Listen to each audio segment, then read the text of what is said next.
Good morning, everybody. Happy Wednesday. We're here with the City of Brentwood, Kirk Bednar, and Sarah Johnson from the Brentwood Rotary Club. We're here to talk about a new playground happening at Granny White Park in Brentwood. Sarah, tell us about this because we've been hearing a lot of chatter. It's going to be an inclusive playground, but I think some people are confused about exactly what we're talking about.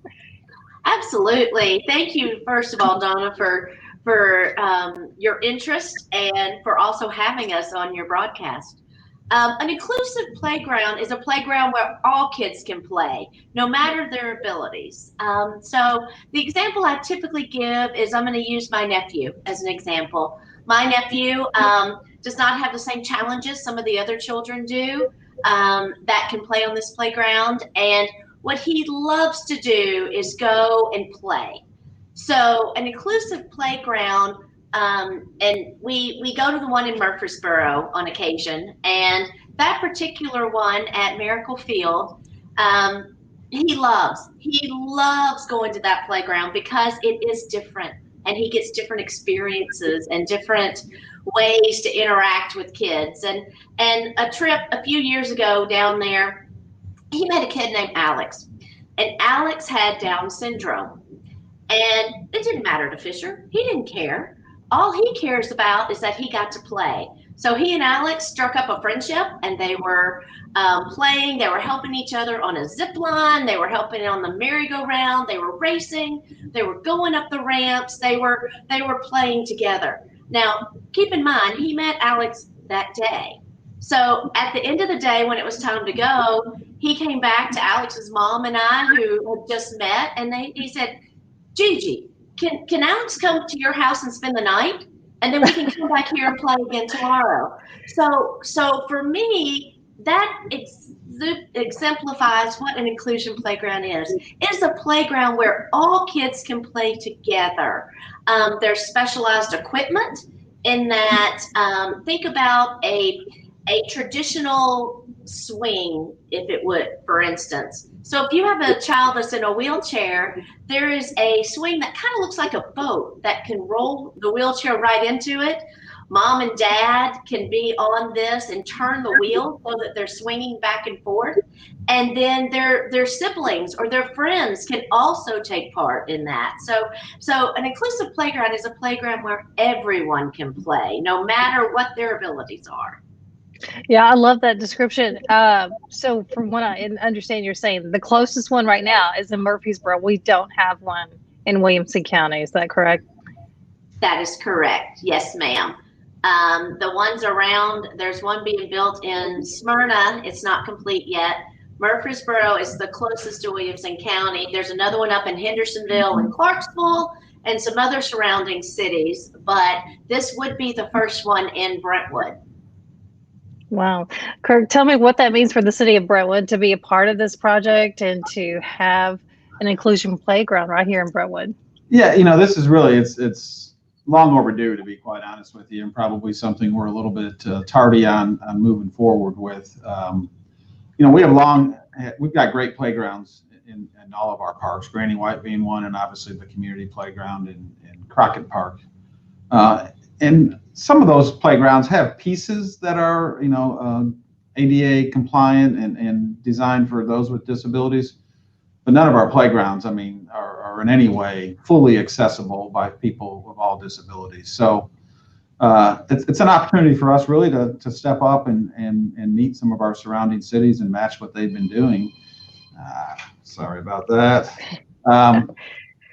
So it's important to us, and again, probably something admittedly we should have been looking forward earlier. And so I credit Sarah and the Rotary Club for coming to us a little over a year ago and kind of saying, hey, here's a challenge for your city, and we're willing to help you meet that challenge through the community fundraising standpoint. So we're really looking forward to it. We think it'll be a great draw, above and beyond what we already have in our parks. Yeah, so tell me about the planning process for this playground. I think some people are confused. I've been hearing different things. So the playground that is currently at Granny White Park, that will be added to or will be completely changed? What is that? Yeah, so like? It will be completely changed, because right now even though you may not notice it if you go there a lot. It's too much of a slope of an angle at that playground, so we're going to have to remove the equipment that's there. Again, most of it is not ADA accessible type equipment that you would have in an inclusive playground. So we'll remove that and repurpose most of that in other places in our park, so it won't go to waste. And then we're going to have to do some pretty extensive grade work and grading work in that area. So we're going to take the existing footprint of the playground, and actually just had a meeting with our engineers yesterday to kind of look at some of the preliminary stuff and really try to add a little bit of space to make it a little bit bigger of a footprint. But really got to do a lot of grading to kind of level the area out, so everything we have around there in terms of sidewalk and walking paths and all that are at the appropriate grades for wheelchairs and other types of equipment. So that's the long of it. And then we'll, once we get that kind of site work done, then we'll get into the fun part of picking the equipment and selecting a contractor and color schemes. Because as Sarah knows, if you've been to any of these, I mean, they are very visual type playgrounds in terms of colors and all that. The one in Smyrna I was actually at yesterday, had a meeting over there, so I stopped by and see it.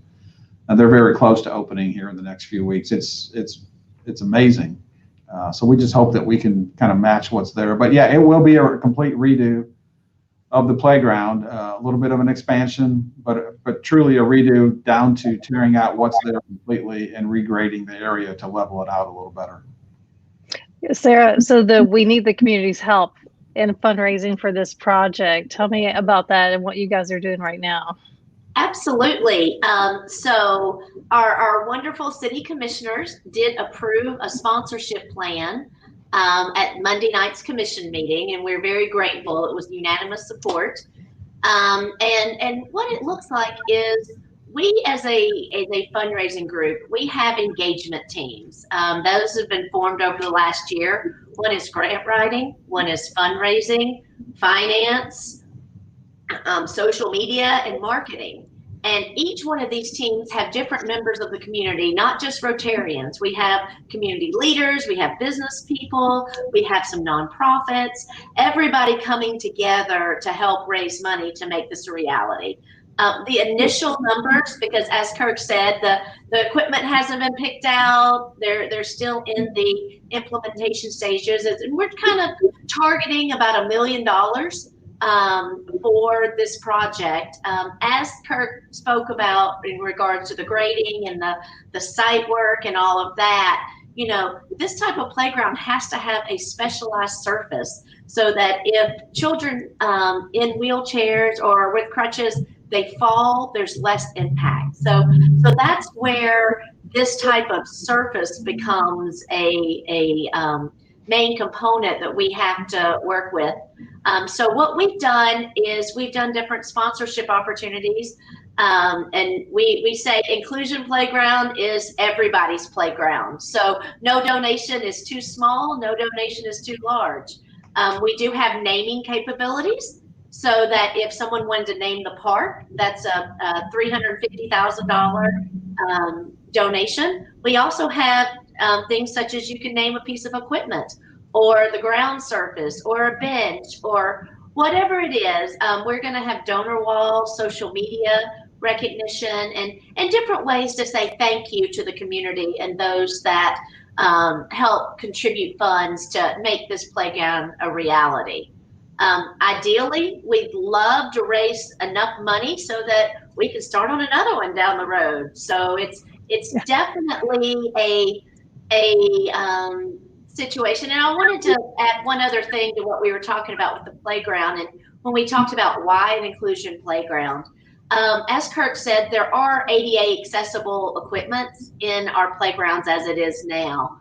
But the thing is, the challenge with those is those pieces of equipment are specialized for people with certain needs, right? So if I have a child that's in a wheelchair and they play on this piece of equipment, it's separate from the rest of the playground. So you don't get the same experience of play as you do if it's all incorporated into the same equipment. And that's really what we're trying to accomplish with this inclusion playground, is so that all kids have the same experiences regardless of their abilities, whether it's sliding, whether it's merry-go-round, whether it's swinging, jumping, whatever.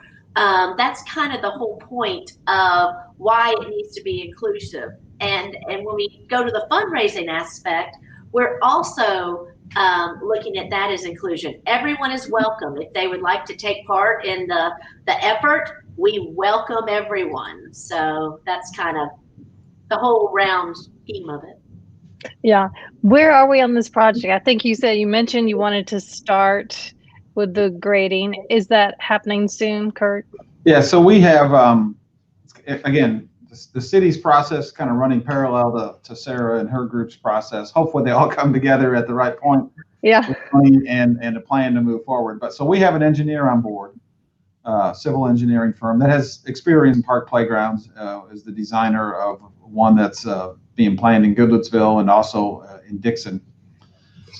So we've done all the survey work out there to determine the grades and all that. So again, yesterday we saw a first kind of blush of just a footprint of what we might be looking at in the layout of sidewalks and pathways and all that. But the goal would be, if all things come together, the city has money in the budget planned for next year, which starts July 1, $750,000. That was kind of our, we didn't want to make it such that, that we gave Sarah and her folks an ultimatum that unless you raise X dollars, we won't do anything. So we felt like they, at a minimum, could raise $250. I mean, she'll tell you they're already about at 100 or so. So, but we hope that they will raise much more. But the goal would be they have some success here in the next few months of fundraising. We finish up this design work and select the equipment and all that, so that we can maybe break ground and demo the existing playground and break ground on the grading work by September or October of this year. Work through the winter, which obviously is some weather dependent scheduling of those kind of things. But with a goal of trying to maybe a year from now, by the end of May or so in 2022, be at a point of opening this playground. That would be our goal. There's a lot of moving parts to that schedule, of course, in terms of design and construction and fundraising. But the city's prepared to move forward. And if Sarah and her group folks are as successful as they think they can be, and the community really does support this, as she said, the more money they raise toward this first program, or first playground, we can start shifting money, because we do have money programmed in our capital budget a few years out to try to do a second playground at Crockett Park. And so if we're more successful than we think on this first go around, then we can expedite that second playground over in Crockett Park, so we can have one kind of on both sides of the city. Wow. That is such good news. I mean, now we've gone from 0 to hopefully 2 in the next couple of years, so that everyone can have a chance to play on the playground, which seems like a simple thing for a kid, but yeah, obviously I've learned so much that it's not always as simple as it seems. Yeah, and Donna, I'm with you. I mean, my children are able-bodied, but just talking with some of the parents that are on our advisory group, and you realize that, they would bring their kids to the playground, and they would, as Sarah mentioned, maybe have one thing that they could play on, and it would generally be isolated. And all that those kids want to do is play side by side with everybody else. So that's the goal here. Yeah, and hopefully all of us together as a community can come side by side and help this project move it forward. We put a link in here. Deanna's put the link in here so you can learn more about the playground. Sarah, is there somewhere where people can go to learn more about the fundraising efforts? It'll be on the website as well, with the link that Deanna gave you. Our website is www.brentwoodinclusionplayground.org. And they're uploading, you can make donations directly on the website, as well as sponsorship opportunities are going to be uploaded this week. So we'd love for any contact. It's also got an email address for future email or future information.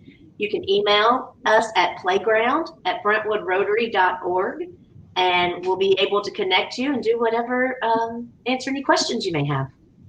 All right. Hey, thanks guys for joining us. Thanks, Kurt, Sarah. You guys, please go check that out. All right. We'll see you guys soon. Bye, everybody. Thank you, Donna.